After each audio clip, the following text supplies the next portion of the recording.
I'd like to ask a question today and then try to answer it by an example.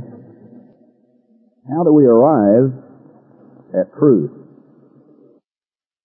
One thing I learned from going to Big Sandy to teach comparative religion, I thought I was going to just exhaustively look into the origin of certain words in the Scriptures, and I was going to nail down, without any possible lack of definiteness, certain truths. I was going to nail down the word soul. I was going to nail down certain other words that were going to have to mean one thing, and clearly always, every time, one thing. Well, to my surprise, in a lot of areas, God has written the Bible where it can be interpreted, where it can be altered, or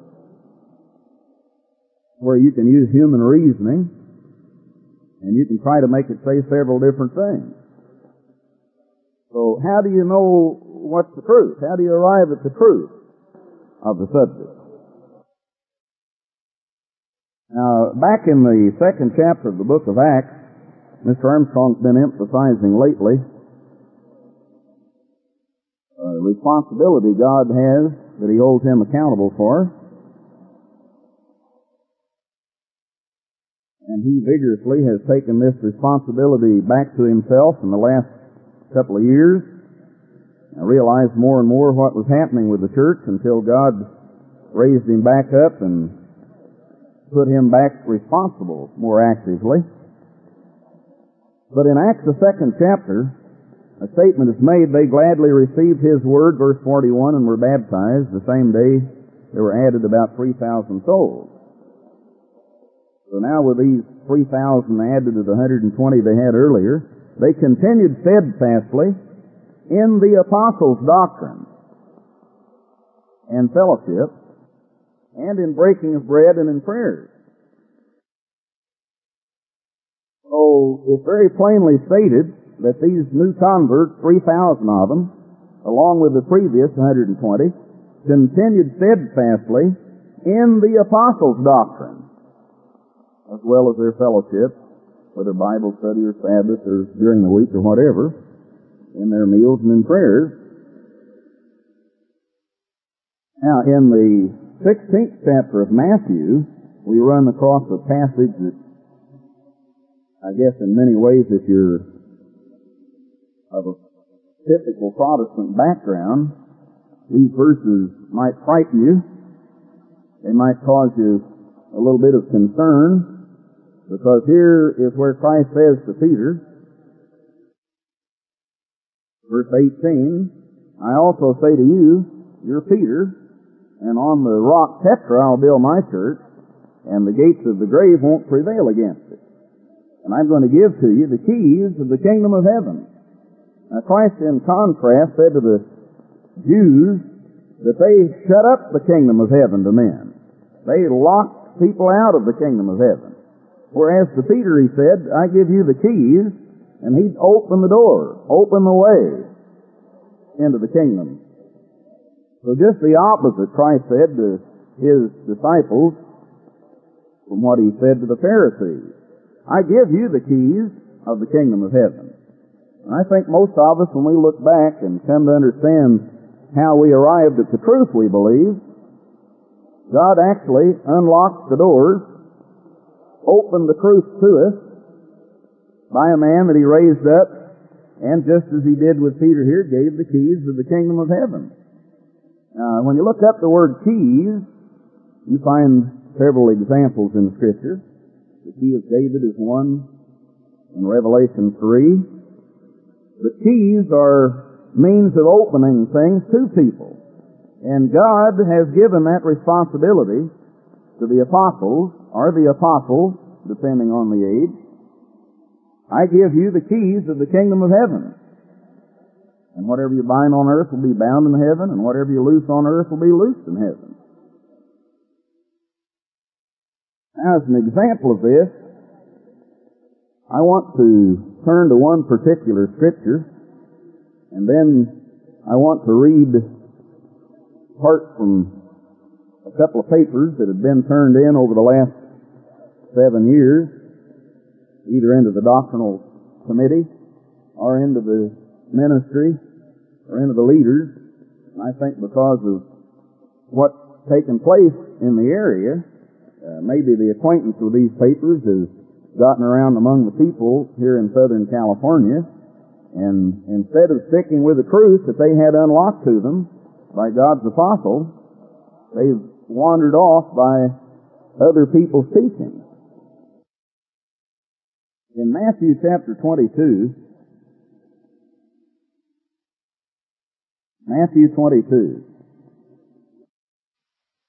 beginning verse 15, the Pharisees went and took counsel how they might entangle Christ in his talk. They sent out to him their disciples with the Herodians.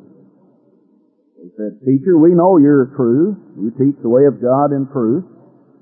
Neither do you care for anyone. You're not a respecter of persons, in other words. You don't regard the person of men. So you tell us, therefore, what do you think? Is it lawful to give tribute unto Caesar or not? Now, right away when you read that, one word strikes you in a hurry.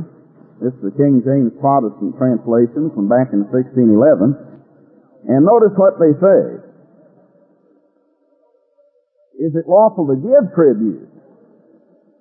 I've never given tribute. I've always paid taxes. I've always paid tribute. You know, you try to get away without giving it. It's not voluntary. It's not give. It's paid. Is it lawful to give tribute to Caesar or not? Of course, they had different opinions among themselves in the time. Jesus perceived their wickedness, and right away he labeled them for what they are. Why do you tempt me, hypocrite? You're not sincere in this. You're not really wanting to know the truth. You're not really interested in knowing the way it is. You show me the tribute money. Well, they brought him a penny, and he said to them, Whose is this image and this inscription? Well, he said, Caesar's. Then he said to them, Give to Caesar whatever you want to give to Caesar, and give to God whatever you want to give to God. Well, that's not the teaching of the Scripture here. That's not what Christ said. You know, being from the South, when I read the word render, the only time I've ever been acquainted with that word is when you take a pig and you make soap out of the pig fat. You know, you render lard, you make soap out of this pig fat. That's a weird word, render. How do you render, therefore, unto Caesar the things of Caesar, and to God the things that are God's? Now, if you read this in several other translations, it's kind of interesting what they say. The Amplified Bible says, Pay, therefore, to Caesar the things that are due to Caesar, and pay to God the things that are due to God. Now, is the Amplified right there? They know what they're talking about? Or is the King James Protestant translation better? Give to Caesar tribute. Well, the Living Bible says, Give it to Caesar if it's his. Give God everything that belongs to God. How do you do that? What belongs to God? How do you give to God everything that belongs to God? Well, you've got to find out what all belongs to God. And then whatever all belongs to God, then you've got to give everything that belongs to God to God. So even the Living Bible, which is in many cases a thick paraphrase instead of a Living Bible, but in a lot of cases, it helps out on some areas. The Williams translation says, Pay Caesar, therefore, what belongs to Caesar, and pay God what belongs to God. So there's a lot of difference in translating. Do you give or do you pay? Is it what's due to God? Is it everything that belongs to God? You know, people would have you believe that in the New Testament there's a different law, and the law in the New Testament is free will offering. But back in the Old Testament, that was the dispensation of law. And back there you had this law of tithing. But in the New Testament, we're free from that. We're liberated. We have free will offering. Now that's a farce. That's not biblical, and that's not the truth. Free will offering originated in the Old Testament. It didn't originate in the New Testament. Along with the tithing law existed the free will offering. You don't have the contrast between what was the law of the Old Testament compared to the liberty of the New Testament. First place, we ought to get over being duped by that Old Testament, New Testament argument. Can you show me any Bible basis for calling that Old Testament and New Testament? Where'd that idea come from anyway? Isn't that really one whole book altogether? Isn't that really the way you're to understand the Holy Scriptures?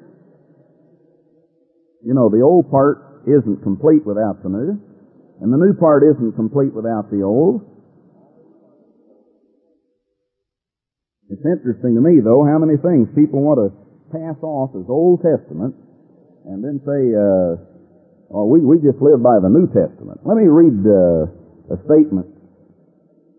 Even the Companion Bible, Appendix 95, page 137, with reference to this idea about Old and New Testament. The word testament, as a translation of the Greek word diatheke, D-I-A-T-H-E-K-E, which means covenant. You know, how many times in the Bible, if you looked up with a concordance, Old Testament, would you ever find that? One place. One place. And it shouldn't even be there, that one place. Not an Old Testament, it's the Old Covenant. Well, what was the difference between the Old Covenant and the New Covenant? Well, the difference between the letter and the Spirit. But notice what he goes on to say. The word testament, as a translation of that Greek word, has been nothing less than a great calamity. Boy, as an ex-Baptist, all I can say is amen, brother. You sure know what you're talking about. Nothing less than a great calamity. Because by its use, truth has been effectually veiled all through the centuries. How many churches do you know of that get around the Holy Scriptures by saying, well, that's Old Testament. And, you know, we don't follow that in the New Testament. You ought to quit calling it that. God never did call it that. Christ never in His whole life called it the Old Testament. Peter never did call it the Old Testament. James never did call it the Old Testament. John never did call it the Old Testament. Matthew, Mark, Luke, and John didn't call it the Old Testament. You know, all the way through the New Testament, as we call it, they referred to the Scriptures, the Holy Scriptures, the Scriptures of truth. They talked about the law and the prophets and the writings. They talked about Torah, the law. They never did call it the Old Testament. And Paul, only by a poor translation, is blamed for calling it that in Corinthians. But as he says, to use this word, testament, the way it's been used is nothing less than a great calamity. By such, truth has been effectually veiled all through the centuries, causing a wrong turning to be taken as to the purposes and character of this present dispensation, by which the errors of tradition have usurped the place of important truth. The word testament, as a name for a collection of books, is unknown to Scripture. It comes to us through the Latin Vulgate. And yet how many things do we eliminate, do away with, circumvent, cancel, get around by branding it Old Testament? Now, back in Matthew 22, in checking a little more thoroughly into what this statement really says, you know, some people say, why, there's just no command to tithe in the New Testament. In the first place, is that a policy to go by? Everything has to be commanded in the New Testament? Otherwise, you're not going to abide by it? What's that doing to the Holy Scriptures? What kind of an attitude is that toward God's sacred Word? In the first place, checking out the word render, you find out the Greek word is apodidomi. What does that word mean? Well, I've checked that up in the Thayer's Lexicon and Englishman's Greek Concordance and various other translations, and there are several other places the same word is used. It's kind of interesting to see the other places the same word is used. For example, the 4th chapter of Luke. Luke 4 and verse 20. Luke 4 verse 20. He closed the book and gave it again to the minister. Returned it to the minister. Gave back to the minister. Gave it again. And that's the same Greek verb as the one translated back here, render, in Matthew 22. He gave it back to. So if you render to God the things that are God's, you're just giving back to God what already belonged to God. What never did belong to you. What was always owned by God. And you're paying it back. Now, there are other interesting translations. Luke 9, verse 42. As he was yet a-coming, the devil threw him down, tearing, and Jesus rebuked the unclean spirit and healed the child and delivered him again to his father. Same Greek verb, delivered him again. Give back to, return to, restore to. Turn over to the owner what's owed, what he owns. Again in Luke chapter 10, verse 35, on the morrow when he departed, he took out 2 pence, gave them to the host, and said to them, take care of him, and whatsoever you spend more when I come, I will repay. Same Greek verb, repay. Repay to God the things that belong to God, the things that are due God, the things you owe God. I will repay. Now you might notice in Luke 19, verse 8, Zacchaeus stood and said to the Lord, behold, Lord, the half of my goods I give to the poor. Now here they translate it give. I turn over to the poor. I give them their due. God holds me accountable as owing the poor. So I pay the poor what God tells me I owe them. If I've taken anything from any man by false accusation, I restore. Give it back. It was his, I took it from him falsely, I give it back to him fourfold. You know, the word is used many other times in the New Testament. In the Thayer's Lexicon, as a definition, they say to pay off, to discharge what is due. Because a debt, like a burden, is thrown off by being paid. A debt. The German word abtragen would be the same word. Then they give a number of examples of where the word is used. It's translated tribute and others due the government. It's translated produce, due. Things promised under oath, translated this way. To give back, to restore, to recompense. Pay back, to recompense. And they give many other places where the same term is used. You might notice in Matthew chapter 6 that your alms may be in secret, and your Father that sees in secret himself shall recompense you. He'll pay you back. He'll reward you for what you've given. In verse 6, when you pray, enter into your closet. When you shut your door, pray to the Father that's in secret. Your Father that sees in secret shall recompense you. He'll pay you back for it. He'll reward you for it. Same thing in verse 18. But there are many other places the same verb is translated. So what he really says back here in Matthew is pay back to God what belongs to God. And pay back to Caesar what belongs to his. It's got his picture on it. He's entitled to it. It's his nation that produces it. Now, looking back, come back to Numbers. I want to look at a few of these other scriptures back in the Old Testament on Numbers 18, and beginning verse 20, reviewing some of these Old Testament laws that we've come to understand, and any newer people need to be grounded in. But the Eternal spake to Aaron, you shall have no inheritance in their land, neither shall you have any part among them. In other words, like priests or ministers, to not get caught up in their property or their physical provisions, but to keep available for serving all times. You'll have no inheritance, neither shall you have any part among them. I'm your part and your inheritance among the children of Israel. And behold, I have given the children of Levi all the tents in Israel for an inheritance.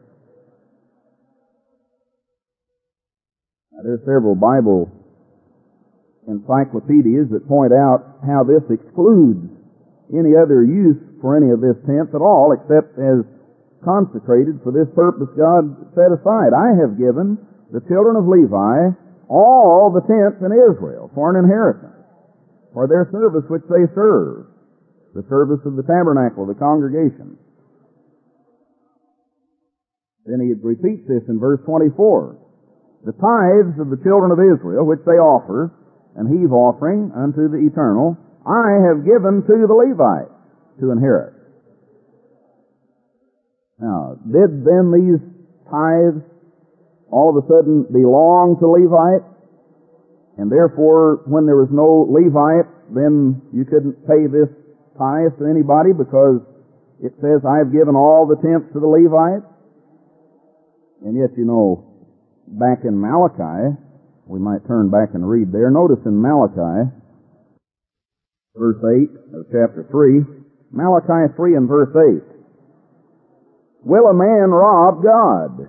So you notice when you don't pay your tithe, you're not robbing the Levite. If it belonged to him, even though God gave it to him for his service that he rendered to God, God still considered it his, even though he gave it to them for their upkeep and their livelihood. And yet, when a man doesn't pay that tithe to the Levite, he's not robbing the Levite, he's robbing God. But if you were to interpret the law as saying, well, God gave all the tithes to the Levites, therefore when there wasn't any more Levites, then there's no more obligation to tithe. You know, some people in their reasoning would say, since there aren't any Levitical priests today and any priests of Aaron, therefore there can't be any tithe law. Well, that's not what the Bible says. The Bible says when you don't tithe, you're not robbing the Levite, you're not robbing the priest of Aaron, you're robbing God. Yet you've robbed me, God says. Well, you say, wherein have we robbed you? And you know, in a sense, the prophet Malachi, writing right before the years between the Old and the New Testament periods, the years between those times, God anticipated what the people were going to end up doing, and as a warning, through his last prophet, he warned about people forsaking tithing. And yet in many cases, the book of Malachi is as if he's a prophet warning those of us down in the end time also. Many of the things in Malachi apply directly in this end time setting today. The coming of Elijah before the great and dreadful day of the Lord. Remembering the law of Moses that God would raise back up. Restoration of the knowledge and the obedience to the law of Moses, along with the statutes and judgments. Doesn't it seem rather striking that the very last prophet, before the time period leading up to what we call the New Testament time, the very last prophet would warn about forsaking the law of Moses, about robbing God, about forsaking the tithe? Notice verse 4 of chapter 4. The very last paragraph. God inspired the very last prophet to warn, remember the law of Moses, which I commanded unto him in Horeb for all Israel. And then notice what he says specifically to remember. The statutes and judgments, not just the Ten Commandments. Don't just remember the Ten Commandments. Remember the law of Moses, the statutes and judgments. And then right in contact with the warning, he says, I'll send you Elijah before the coming of the great and dreadful day of the Lord. So a very obvious end-time warning and setting, and yet one of the things connected with sending the Elijah before the great and dreadful day of the Lord is remembering the law of Moses, the statutes and judgments. And, sure enough, that's what God has caused Mr. Armstrong and the church today to do. Because the Church of God Seventh-day very much believes in the Ten Commandments, but they certainly don't believe, as this church does, keeping the statutes and judgments. I mentioned to the people up in Portland, I used to have an extra sermon I carried around in the back of my Bible all the time when I was up in Portland, and then anybody from the Church of God Seventh-day would come in, I'd take that sermon out and I'd give that one all over again. It was about the differences in the laws. What laws were meant to be kept forever and which ones weren't. Which ones were ceremonies and rituals and which ones weren't. And by continually reminding them about God's laws, and about half of that Church of God Seventh-day forsook their place and started coming over where we met. And all of a sudden, Mr. Duggar came roaring back from Israel to have a campaign to get all these people back that they'd lost up there. But one of the keys is understanding the differences in the laws. Why would God's last prophet, in his last paragraph, tell you to remember the statutes and judgments, and then Christ comes right away and buries them all, nails them all to the stake, cancels them, eliminates them? That's kind of ridiculous. What kind of a book is the Bible to advocate that kind of an idea? And yet, as a part of that, remembering the law of Moses, the statutes and judgments, is connected in with tithing in verse 8. Will a man rob God? And then the people who are doing it, like Laodiceans, you ever notice the word "you say" in the book of Malachi?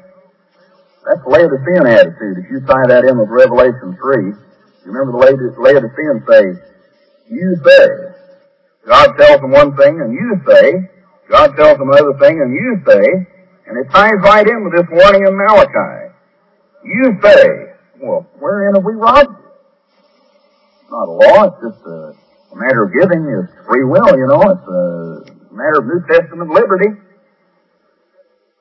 And then the prophet says, bring you all the tithes, the whole tithes, into the storehouse. He says, I'll rebuke the devourer for your sake. So even though God set aside that tithe, all of that tithe in Israel for the Levites, it still belonged to God. It was God. He was just letting them use it as ones who worked for Him. Now you might tie that in with Leviticus 27. Leviticus 27.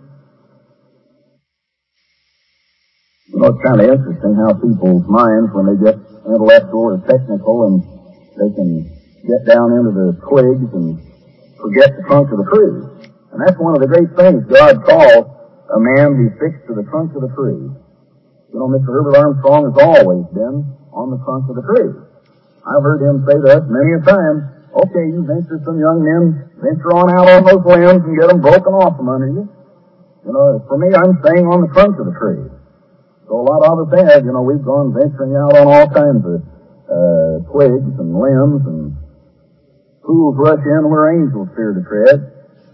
But Mr. Armstrong has always been a trunk of the tree man. Now notice here in Leviticus 27, verse 30, all the tithe of the land. You know what a technical mind does all of a sudden? Well, only the tithe of the land of Israel is sacred to God. He's the God of Israel, therefore no other land the tithe is unclean. So that's the way the mind gets around God's law. They say, why, you can't tithe off of Babylonian land. That's unclean. That's corrupt money. You can't. It isn't God's land. The Holy Land is God's land, and you can only tithe from the Holy Land. Now, is that a sensible argument? That's all it is, an argument. It's not the truth. If that was the case, I can show you a scripture. Well, let's turn over there a second. In Psalm chapter 50, God says, verse 9, I'll take no bullock out of your house, he goats out of your flock, for every beast of the forest is mine, and the cattle upon the Palestinian hills are mine.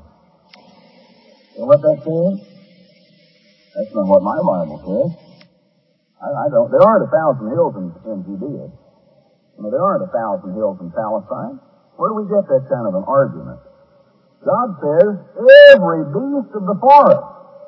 He doesn't say every beast of the Palestinian forest is mine. And the cattle upon the Palestinian hills, they're all mine. That isn't what he says. That's what he ought to say. If tithing is only from Israel, only from the Holy Land, only from Palestine, that isn't what he says. Every beast of the forest and the cattle on 1,000 hills. You know, every time I'm driving across the country, I look out and I see cattle all over the hills. I think of that picture. All those cattle belong to God. No matter whether you're in India, whether you're in Africa, whether you're in Russia, it doesn't make any difference where you are. All of the cattle on the 1,000 hills belong to God. But you're a technical, training out the gnat, swallowing the camel kind of a mind. Reads back here in Leviticus 27, and it says, all the tithe of the land, that means just the land of Israel. Whether the seed of the land or the fruit of the tree is the eternal. And then right away, you notice, they'll say, well, you know, it doesn't say anything about the fish in the lake, so you don't tithe if you're a fisherman, and it doesn't say anything about pottery makers, and it doesn't say anything about hunters, and the only guy that gets slapped with the tithing law is the farmer. So he's always had it, you know, even back in the Bible. He's the poor guy that always got it. What kind of a radical, training out a gnat, swallowing a camel kind of a mind is that? All the tithe of the land, of the seed of the land, or the fruit of the tree, is the eternal. It is holy unto the eternal. Is that only because it's holy land? Therefore, any produce of it's holy, or is it holy because it all belongs to God? No matter where it is. Well, even here, the same term, all the tithe, like we read in Numbers, God gave to the Levite, yet here he says, all the tithe is holy unto the eternal. Doesn't say it's holy unto the Levite. Doesn't say it's holy unto the Aaronic priest. It's holy unto the eternal. And that's the way it is. That's true. Now you might notice back in Deuteronomy, chapter 12, I've rarely ever heard anybody explain the worldwide Church of God doctrine about tithing accurately when they're called on the radio or in the press. They always want to seem to leave it unexplained, and it makes it sound bad, you know. I say, well, you mean that Armstrong takes 30% from you people? That isn't true. You know, I remember one ex-minister back in East Texas was interviewed on a Church of Christ radio program, and they asked him about this idea that Armstrong takes 30% from the people. And you know, he knows better than that. You think he clarified that on the air? You think he explained that the way it really is? You think he said, wait a minute now, let me get this straight. After you set aside God's tithe to show how kind and generous and good God is, he turns right around and tells you to spend an equal amount on yourself. That's some kind of a God, isn't it? After he gives you all of it, and then requires you to pay him back the first tenth, then he turns right around and says, now that you've given me mine, I'm just going to turn right around and command you to save another 10% for yourself. Now he says, there are going to be people that aren't able to manage real well, and you're going to have the poor. So let's work out some kind of a plan on that. How much should a person give to the poor? Well, maybe about 3% a year, or 2.8% or something. But I'll have you do it twice in 7 years, and have you let the land rest on the 7th year, so it'll produce more and better, and return back to you more because you have faith in God's law and you obey it. You know, people don't explain that. Now notice back in Deuteronomy chapter 12, verse 1, very plainly, as we read in Malachi, these are the statutes. So tithing is one of the statutes. It shows your duty to God, like judgment or judges' decisions made between a man and his brother. The statute you observe to do in the land, which the eternal God of your fathers gives you to possess it. So right away, a technical mind would say, see there, it didn't say any land or all lands. It just says, you shall observe to do in the land, which the eternal God of your fathers gives you to possess it. When God put the Israelites into the promised land, He left it up to them to take the land. Did He give it to them? He was going to give them far more land than they finally took. So does this mean that unless you're in Palestine, you don't have to tithe because you're not in the land that God gave them? You know, people use the same kind of reasoning about the holy days and say, well, you don't need to keep the holy days because the only place God set aside to keep the holy days is Jerusalem. You go to the place God chose, and that was Jerusalem. And it wasn't the first place He chose. You know, God had another place before that He chose, and He changed His mind, and later chose another place. And a little later after that, He changed His mind again and had another place. That doesn't make sense at all. If you have to be in Jerusalem, technically, by the letter of the law, if you're going to keep the feast. We have examples in the New Testament of them keeping the feast, and they weren't in Jerusalem. But anyway, you shall observe to do in the land the Lord your God of your fathers gives you to possess it all the days you live on the earth. Then He talks about getting rid of the heathen establishment that's been there before, and He said you can't follow their practices to worship your God. Don't see how other nations worship their gods and say you're going to worship me that way. I'm God, and I tell you how you can worship me. And if you don't worship me the way I tell you, then you worship me in vain. So does God have that prerogative as God to tell you how to worship Him? Or does God just leave it up to you to decide you'll worship God as you please? Well, notice what He says, verse 5. Unto the place which the eternal your God shall choose out of all your tribes. So that leaves quite a wide choice there. God can choose out of any of the tribes. And later on, when the Gentiles started obeying God's ways, they even had places in Corinth and other areas.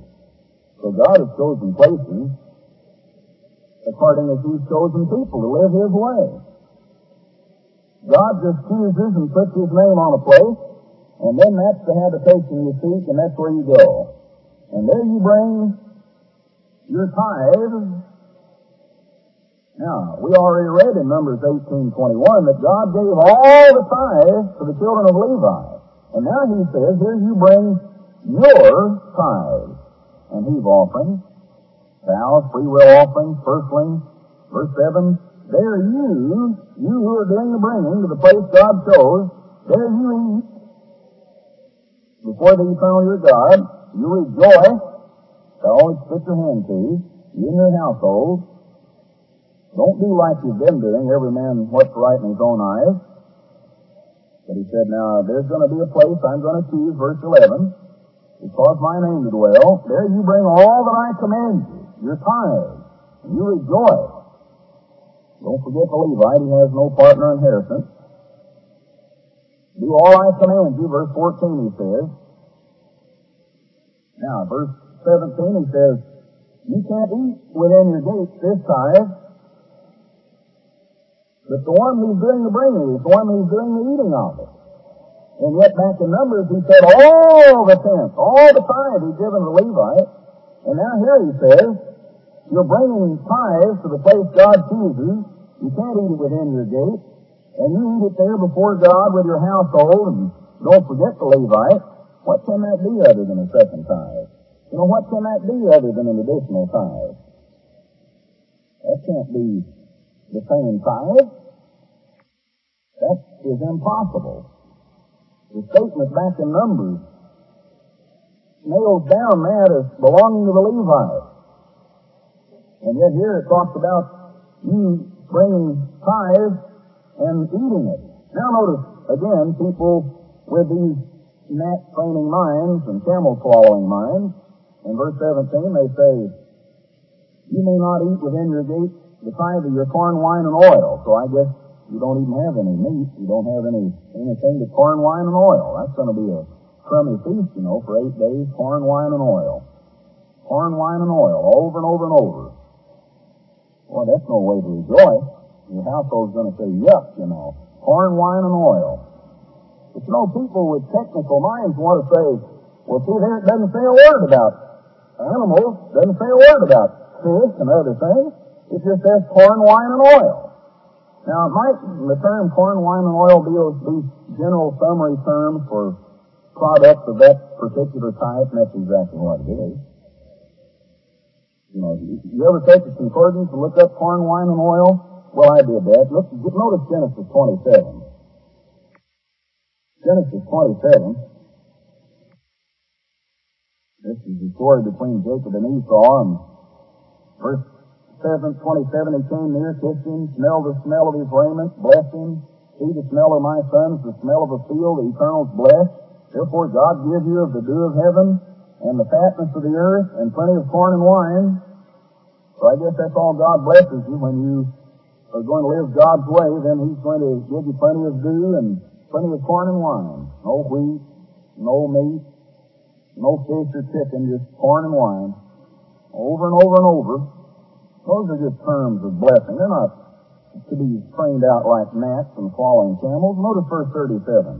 Isaac answered and said to Esau, Behold, I have made him your Lord, and all his brethren I have given to him for servants, and with corn and wine I have sustained him, and what will I do now to you, my son?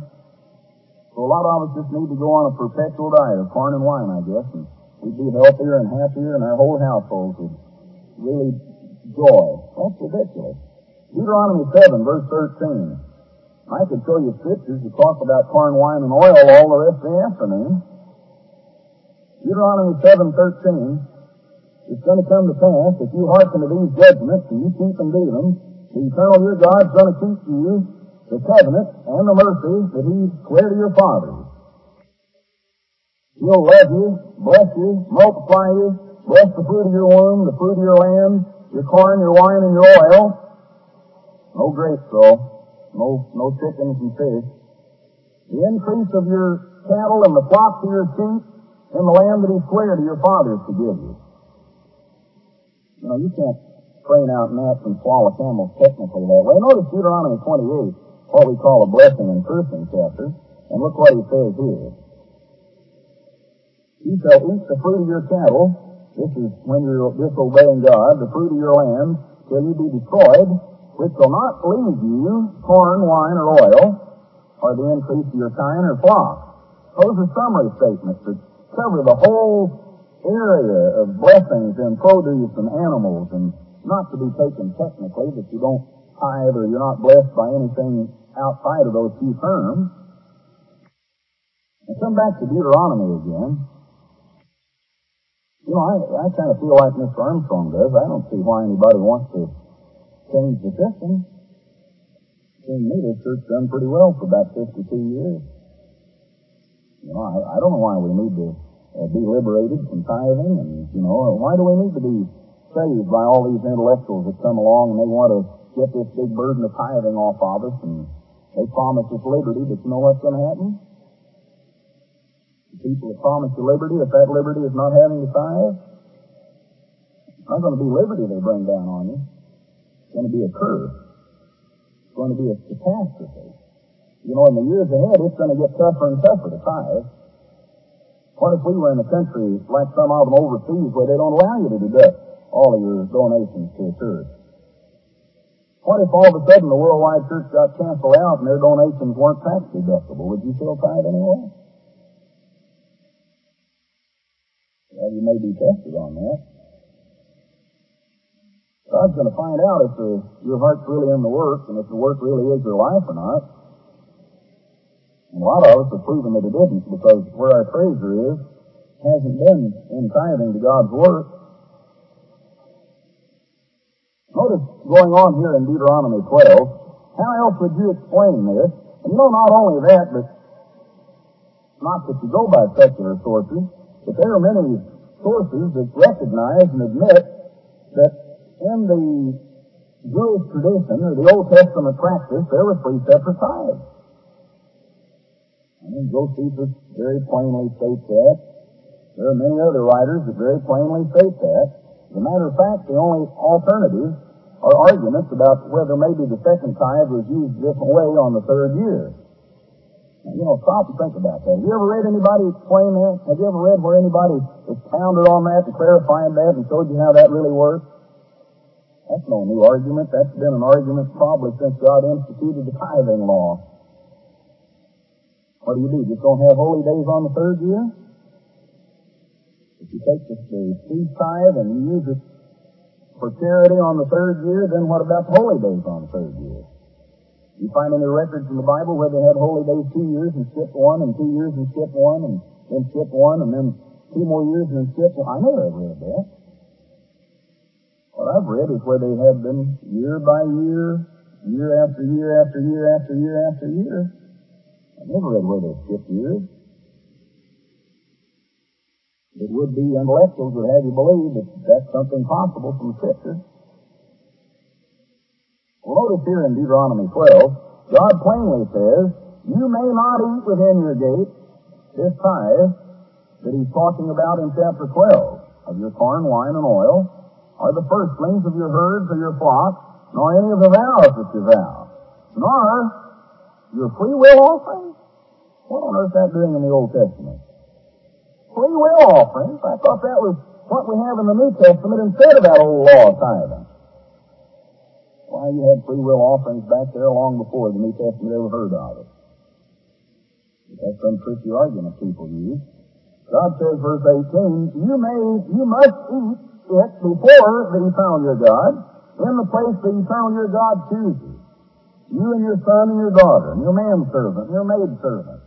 Interestingly enough, God doesn't allow you to cram it down your wife's throat, you notice. God says your son and your daughter and your manservant and your maidservant. But the law for adults is you got to obey God as you are called and shown the truth.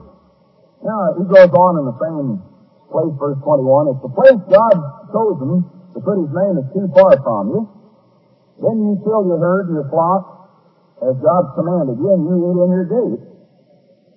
Whether anything that's clean, like the roebuck and hart, they're both clean and you eat them. Don't let the blood be there. You've got to pour it out. He said, don't follow the nations and see how they serve their God. Now in chapter 14, continuing with the story.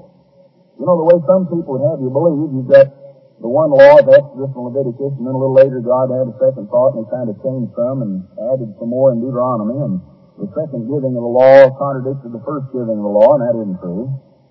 God adds to his law and magnifies the law and clarifies the law. Now, when you get into Deuteronomy 14,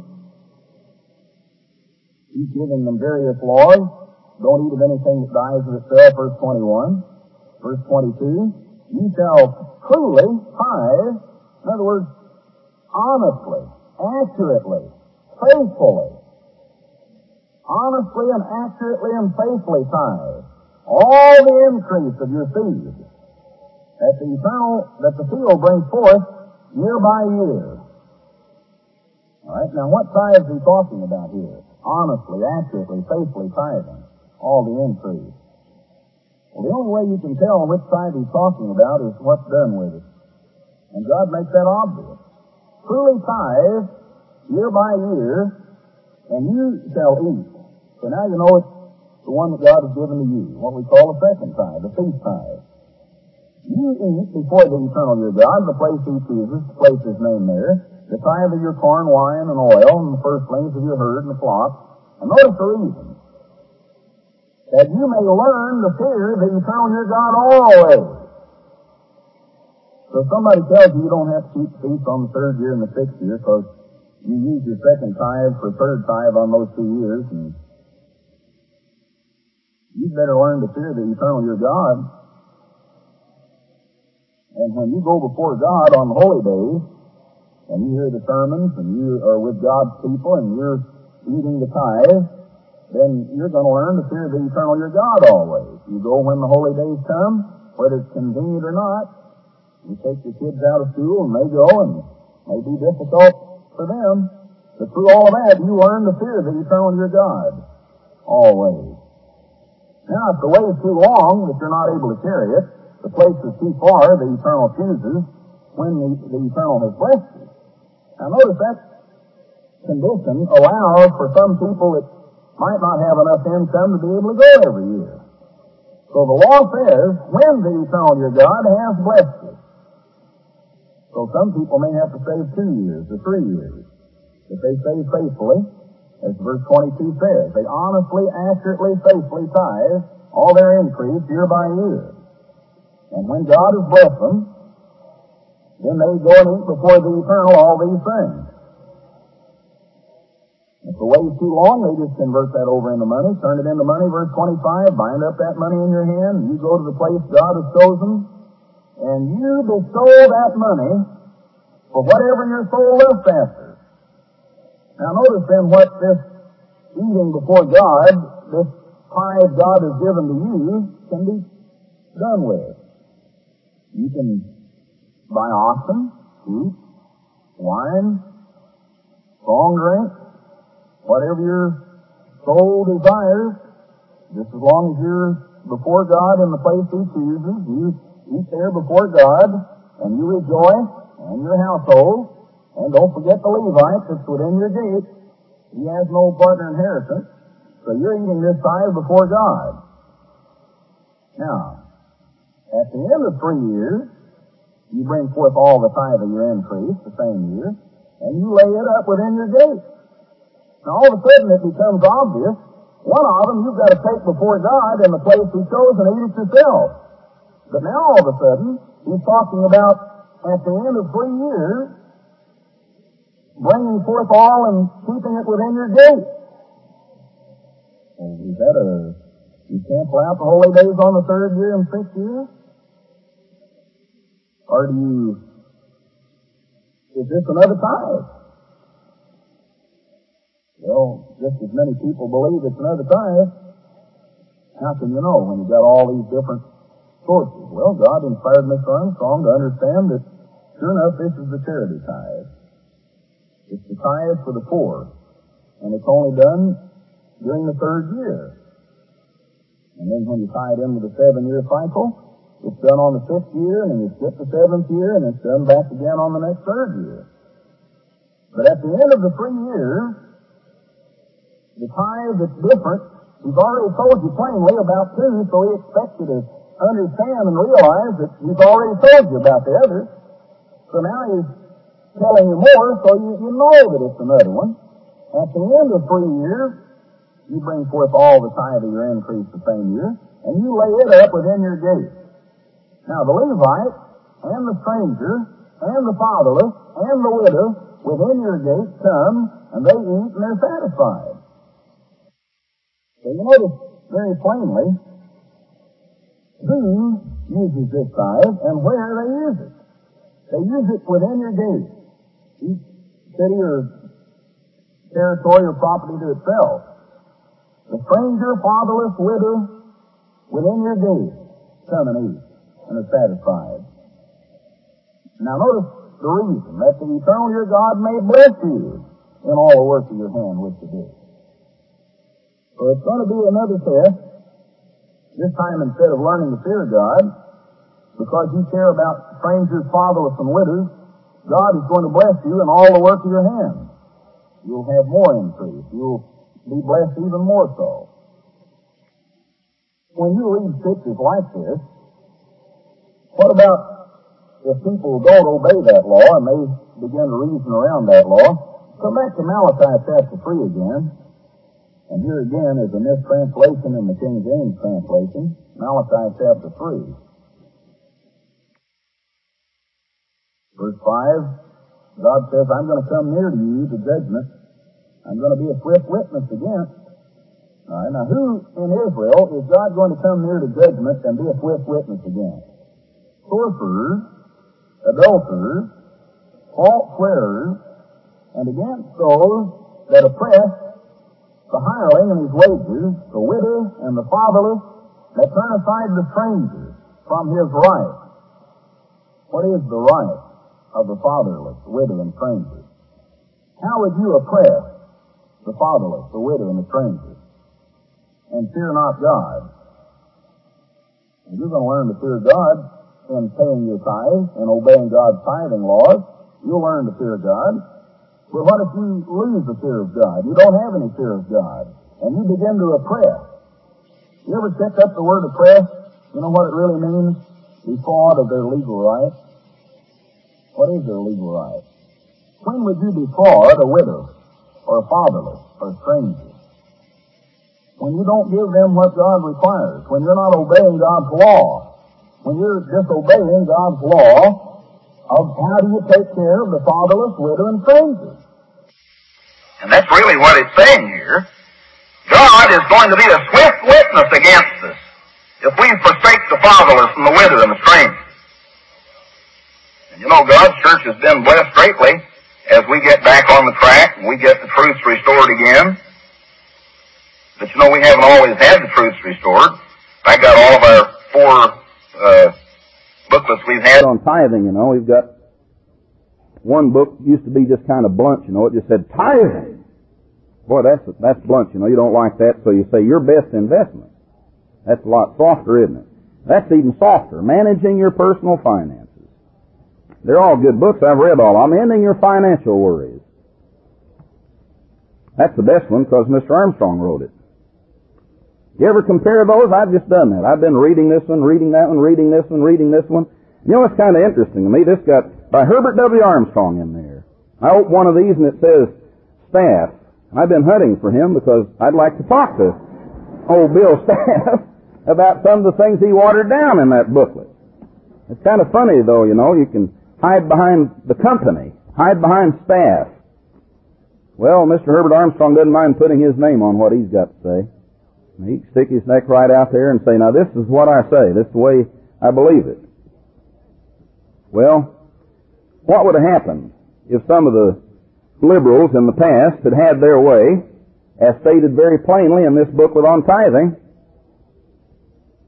I almost fell out of my chair down in Big Sandy one time because I was sitting there at the faculty dining room and this one church member, who is a faculty member, said, say, I'd like to hear you give a sermon on tithing. And I said, well, you know, we had one not too long ago. And he said, well, that was a basic sermon for new people. That wasn't really detailed about everything. And I said, well, why do you request that? And he said, well, I was out to an area and talked to an elder, and he said you tithe on the increase, so the only increase he had was the interest on his savings account. And I said, boy, an elder said that? He said, well, then I was talking to a faculty member, and he said that the new tithing booklet said you tithe on the net, not on the gross.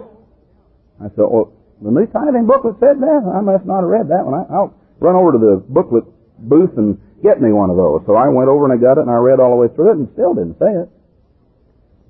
Did to him. But here he was, a faculty member, and he thought the section in that booklet that says, if you're poor in one of the countries, you know, where they have this high tax structure, then you can tithe on the net instead of the gross. Poor? Faculty salary? A poor guy? I knew what kind of a house he lived in. Poor? I'd have never considered him poor. But here he was, excusing himself, tithing on the net, because he classified himself as poor.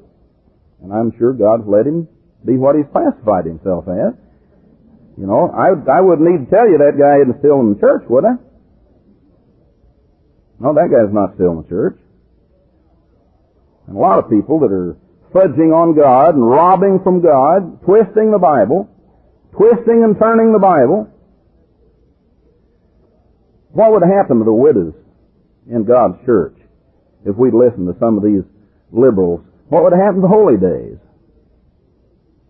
What would happen if all of a sudden we didn't go to the holy days every year? You know, we like to kid ourselves that we'd be giving just as much if it were just a free will offering. Now, I don't kid myself. I don't trust my human nature that much. And besides that, I've got a Christianity Today publication, and they show what these born-again, spirit-filled Christians give. You ever look at something like that? We're different, though, aren't we? If you didn't have to tithe by law, you'd just give more than you ever have given, wouldn't you? You got to be kidding. You wouldn't do any such thing. You know, when we said, well, you know, maybe people don't have to save the whole second tithe, you know what happened? A lot of people didn't get to go to the feast next year. Are you gambling with your salvation when you hit and miss going to the feast? How many feasts you think you could miss and still be headed right into God's kingdom? Well, they took a chart here and they showed that the average per capita income of an American in 1971 was $4,164. So the tithe of that annual per capita income would be $416. Well, you know how much people gave? The American Baptist, $80, United Methodist, $65, United Presbyterians, man, way up there, $115, Episcopalians, $110, Southern Baptists, $80, Seventh-day Adventists, $385, almost the per capita tithe. Lutheran United Church of Christ, you know, we didn't even get on the chart. I'd like to have seen us on the chart compared to these others. You know, we can't kid ourselves that in the New Testament we'd just be giving more and we'd be looking after widows. And no, we wouldn't either, unless God's law requires it. Malachi chapter 3 says God is going to be a swift witness against any of us who defraud the widow and the fatherless and turn aside the stranger from his right. And the only way you do that is if you don't fear God. And if you fear God, you're not about to let yourself defraud the widows and the fatherless and the stranger from their right. He says, I'm the eternal, I don't change. That's a weird statement in the last book in the Old Testament when all that was changed going into the new one, isn't it? Can you imagine that? God's prophet saying, I'm the eternal, I don't change, and then he changed everything. The very next book. I don't change. Therefore you sons of Jacob aren't consumed. Now notice verse 7. From the days of your fathers, you're gone away from mine statutes. That's tithing. Holy days. What are the statutes? From the days of their fathers, that's what they've gone away from. God's statutes. They haven't kept them. God says, return to me. Go back to my statutes. Get back to my tithing laws. Get back to my laws against those sins mentioned in verse 5. Repent. Return to me. I'll return to you. But you Laodiceans, you say, well, where we got to return, God? Well, will a man rob God? That's the context of that statement. Notice Jeremiah chapter 7. Verse 5, if you thoroughly amend your ways and your doings, if you thoroughly execute judgment between a man and his neighbor, that's what judgments are, decisions governing conduct between a brother and a brother. If you thoroughly amend your ways and doings and thoroughly execute judgment, alright, what are you doing when you thoroughly execute judgment and amend your ways? Quit oppressing the stranger, fatherless, and the widow. Why would God list that right off the bat first? A warning from Jeremiah. We've got to thoroughly amend our ways and doings and thoroughly execute judgment, not defraud from their legal right, not defraud from God's law that He gives for the stranger, fatherless, and widow. If you do, you're going to shed innocent blood in the place. Then I'll cause you to dwell in this place forever and ever. Notice Isaiah, the first chapter. When you spread forth your hands, verse 15, I'm going to hide mine eyes. You're going to make many prayers, and I'm not going to hear because your hands are full of blood. In what way? In what area are some people's hands full of blood? You know, I've known of people last year that were hunting for ways to spend their feast tithe. They just couldn't find enough ways to get rid of it. And yet we had widows that didn't get to go. That doesn't make sense, you know. That didn't used to be that way. Some of you old-timers that have been around for 20-some years, you remember it used to be everybody got to go. Every year. Everybody every year got to go. Because everybody had the love for one another, and they didn't want to live high and eat the biggest and stay in the fanciest and just think about old number one. You know, when I first came to Ambassador College, I'd never heard of the Feast of Tabernacles. I was up there in my Mayfair on the 3rd floor, down here on the south end one time, and the guy said, well, are you getting ready to go? I said, getting ready to go? What are you talking about? I said, well, we're going to Ziegler Springs. So what in the world for? I said, well, we're going up for the Feast of Tabernacles. I said, the what? I said, the Feast of Tabernacles. I never heard any such thing. Besides that, I just got here. What are you leaving so soon after school started for? You know, that's poor planning. Looks like you could wait a little later on when it'd be more convenient. They said, well, we don't get to set when. I said, well, who does? Well, it's right there in the Bible. I said, oh, yeah, where? So they began to show me what I've been going through today. I said, well, boy, that's in there all right. And then what good does that do me now? Y'all are all getting ready to leave, and I just got out here, and you know what's going to happen? They said, oh, well, we'll all pitch in and give you some of ours. I said, what? You're going to pay me to take a vacation at Ziegler Springs for 8 days? Now, you try that out in the Methodist church, the Baptist church. Tell them you want them to all pitch in and give you an 8-day vacation at Ziegler Springs or Squaw Valley or Jekyll Island or somewhere. Now, don't go there this year, but, you know. What? I never heard of the feast. But all of a sudden, they said, well, we'll pitch in and help you. I never heard any such thing. Dr. Hay invited me to go stay at his house before the feast, and I couldn't believe that. People give money they've saved all year to other people so they can stay in a nice motel and have good meals. Man, that sounds like Philadelphians. That sounds like people that love their brothers. But down through time, something's happened, you know, and I've seen people go to 2 or 3 feast sites, just lay members, decide they're going to go to 2 or 3 feast sites just because they got that much money. And widows don't get to go. Sometimes every 2 years, sometimes every 3 years.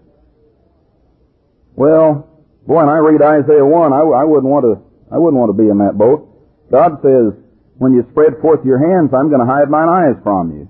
When you make many prayers, I'm not going to hear because your hands are full of blood. Where, God? Who? Me? You know, wash you. Make you clean. Put away the evil of your doing. Learn to do well. All right? Now, get down to specifics, God. Where do we need to wash and make our hands clean? And where, God, do we need to learn to do well and seek judgment? Number 1, look. Quit frauding the widow and the fatherless and the oppressed. Quit depriving them of their legal rights. You know, in the New Testament, Jesus said, you devour widows' houses. You ever scratch your head and wonder what that is all about? Same thing. Not paying the tithe that takes care of the fatherless and the widow and the stranger. You don't think that's in the New Testament too? Why, there it's all one book. It's all united. It's the Holy Scriptures. Not any New Testament. Doesn't say anything different in the whole Bible. You rob widows' houses? You defraud the widows? Boy, I'll tell you, there are hundreds of warnings about that. Notice Ezekiel 18, verse 12. Here God is talking about righteousness and has oppressed the poor and needy. Here he's talking about a man begetting a son that goes away from God. And one of the evils he does is oppress the poor and the needy. There again, oppress them. Verse 16, neither have oppressed any, or withheld your pledge. Notice Ezekiel 22. In you they have set light by father and mother. In the midst of you they've dealt by oppression with the stranger. They've vexed the fatherless and the widow. How do you deal with oppression? Deceit's what he's talking about. Fraud, depriving of their legal rights, what he's talking about. In Israel, they've dealt that way with the stranger, fatherless and widow, and vexed them in that way. Verse 29, he says, the people of the land have used oppression and exercised robbery by vexing the poor and the needy, by their oppressing of the stranger wrongfully from his right. Boy, those are sure better if you translate them accurately. But there's warning in all books of prophecy about that very thing. In Matthew 23:14, he talks about robbing widows' houses. How do you do that? Rob a widow's house. Is he literally talking about breaking in with a mask and holding up, or is he talking about defrauding widows what's their right, what the law is entitling them to? Woe to you, scribes and Pharisees! You become hypocrites because you devour widows' houses. You don't have pure religion and undefiled, taking care of the fatherless and the widows. You ever notice that when they find those terms lumped together, it's really talking about God's tithes that He set aside for the fatherless and the widow and the stranger and the poor and the Levite? You ought to mark those when you run across those where they're all listed together, because that's what they're talking about. I'd like to read a few comments from a couple of papers that have been turned in the past. The main purpose of this paper is to assemble material from the Bible and from the long history of extra-biblical literature on tithing and how the tithing instructions were interpreted and applied after the end of the Old Testament. Is that what we want to go by, why the end of the Old Testament? I didn't know it ended. I thought it was still in effect and still in force. And where do you go to find interpretations and how they applied the laws of God? Well, I believe what Mr. Armstrong's been inspired to teach. I believe what he's been able to show us in the Scriptures. And research doesn't disprove that. Research just shows that some people take it the way that it is true, and others interpret it another way that's not the truth. Extra-biblical evidence and practice is important. It can help to show how the laws were interpreted by those entrusted with the care of the Hebrew Scriptures. Well, in a lot of ways, I don't care how those who were entrusted with the care of the Hebrew Scriptures interpreted them. Because if I want to know the truth about the holy days, I don't go to the Jews. If they did, I'd have 2 trumpets, and I'd think the trumpets is a new year, and I wouldn't even know it's Christ's second coming. And there are a lot of areas you can't go to those who are entrusted with the care of the Scriptures, whether they were Greeks or Hebrews. The Jews may have preserved the correct tradition. Purely voluntary poor fund would replace the present third tithe. Boy, watch out with it. You're going to be hungry. Trust in human nature for that. A pure voluntary poor fund. Well, into that we could also put a part of the excess second tithe given by the individual member of his own choice. You notice this emphasis on individual liberty and individual freedom and no law, or it might be diverted there officially by the administrator. More consideration could be given to a person's financial position. Those on fixed incomes, like widows, may not be in a position to tithe. I never heard of anybody who wasn't in a position to tithe. And it's kind of like Cyrus Brown that was hanging upside down in the well. That's a great position to pray in. I never heard of anybody in a position not to tithe. You're going to be in a worse position if you don't. Many such people could get by without needing third tithe assistance if they don't tithe. Well, that's good reasoning, except it isn't going to work. These suggested changes wouldn't keep a person from giving as much as ever to the work. It would allow more personal initiatives and freedom. Thus, the person who now automatically pays a certain percentage because he's told to would have to assert a little more willpower and make a little bigger decision. Those who are really feeling the pinch, many of them leading rather miserable lives. I never have met any of those. I've only been a minister 28 years. I guess I just hadn't seen it.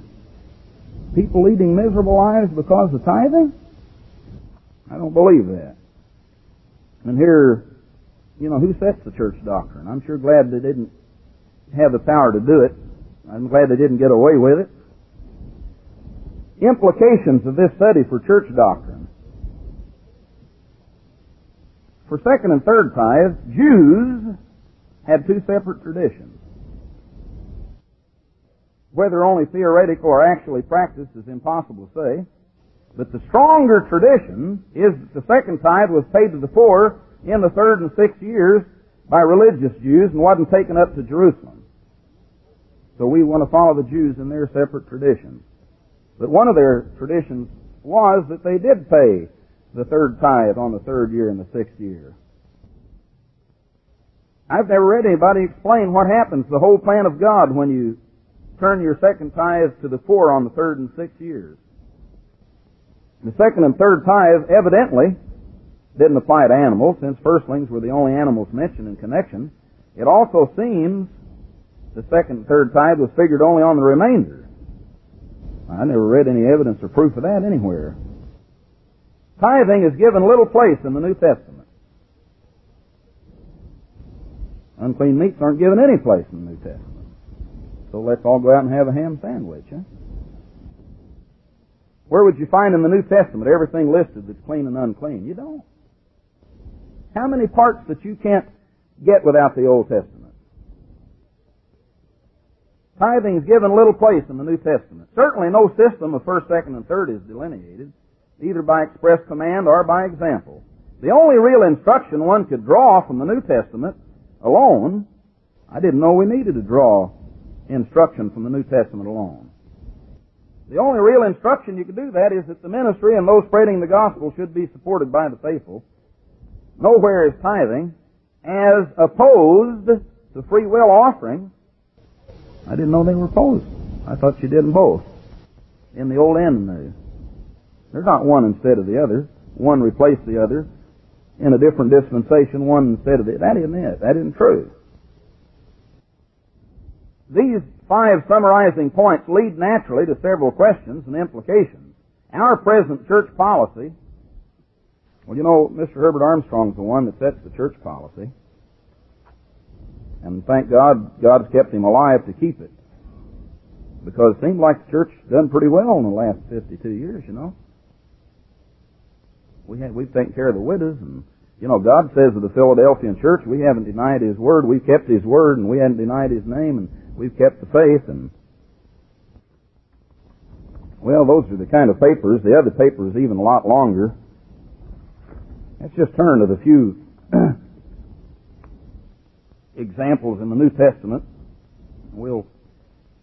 Matthew 23, you know, if a person takes the Bible as a whole, and you go through and you notice what each king did when he restored God's worship, whether it be Hezekiah or whether it be any of the others back in Kings and Chronicles, you'll find out they always restored the statutes and judgments. They restored the tithing. You read back in 2 Chronicles 29 or 2 Chronicles 31 how Hezekiah restored the tithing. That was always done. Nehemiah, when he came back from the captivity and restored the worship, restored tithing, and the holy days. Nehemiah chapter 10, of course, again, all the way through those books. But here, Christ very plainly, adding to what we have learned, God adds to the knowledge that we've got in the Old Testament. And He says, verse 23, "Woe unto you, scribes and Pharisees, because you're hypocritical, because you'll be so precise when it comes to tithing of every little thing like mint and anise and cumin." Now that doesn't sound like they just tithed on corn, wine, and oil, does it? And it doesn't sound like they just tithed on it when they were in Palestine or something. He says you pay tithe of mint, anise, and cumin, and you've omitted the weightier matters of the law. Now, what most people don't notice when they read that is the weightier matters he's going to refer to are also defined by God's law. How do you know when you're exercising true judgment by God's law? What do you know about true mercy? Well, God's law will tell you. What about faith? Just do what God says and believe God. It relates to law. You can't have faith without law, and you can't have judgment and mercy without the law. So Christ's statement to the Jews in His day, He didn't need to say, "Thou shalt tithe all the increase." They'd have said, "Where you been? So what's new? We've been doing that 4,000 years. What do you mean? You shall truly tithe."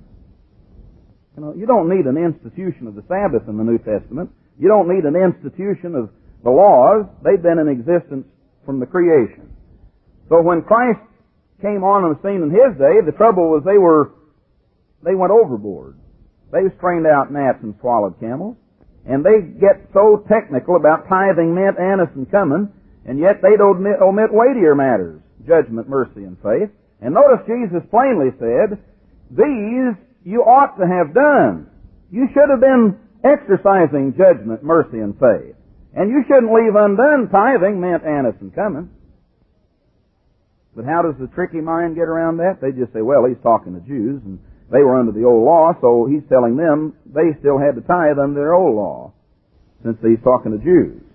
You see, a carnal mind will get around every law of God.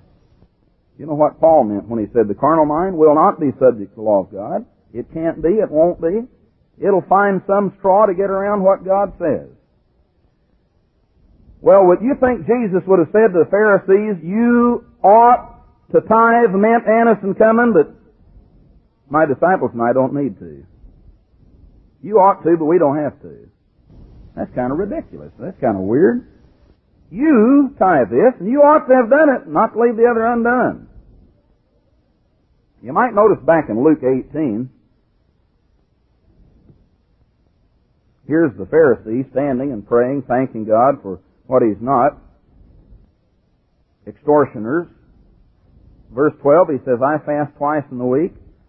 I give tithes of all that I possess. Now that's real better translated in some of the other translations. You ought to read what it says in some of the other translations.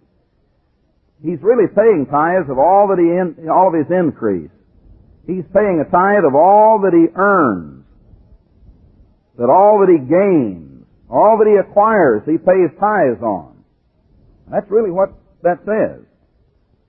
Now, did Christ rebuke this man for paying tithes of all that he earned or gained or acquired? Well, he certainly didn't.